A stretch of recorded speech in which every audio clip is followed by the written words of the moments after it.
This chika isang marites, pinagking na may nakaraan si Donnie at kisses and that only a number of people knew it. Only a number of people in the showbiz world. Pero baliwala na kay Belia dahil tapos na raw iyon. May nakaraan sila, hindi ba?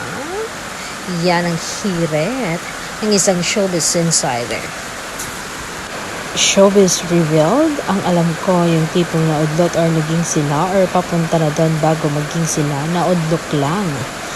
He went on to say that it was a long time ago and now both are mature. Pero syempre, parang as the time went by, syempre tumatanda na sila.